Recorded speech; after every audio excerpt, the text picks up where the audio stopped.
بسم اللہ الرحمن الرحیم۔ حیض کی حالت میں 7 کام حرام ہیں۔ نمبر 1، حیض کے ایام میں عورت کے لیے قرآن کریم کی زبانی یا دیکھ کر تلاوت کرنا اور قرآن کریم کو براہ راست بغیر کسی کپڑے کے چھونا ناجائز ہے۔ نمبر 2، حیض کی حالت میں عورت کے لیے کوئی بھی نماز پڑھنا ناجائز ہے۔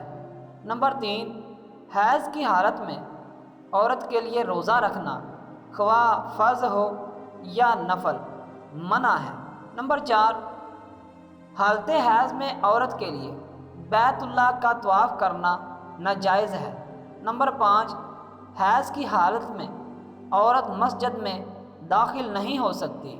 نمبر 6، حیض کی حالت میں شوہر کے لیے عورت سے ہم بستری کرنا حرام ہے۔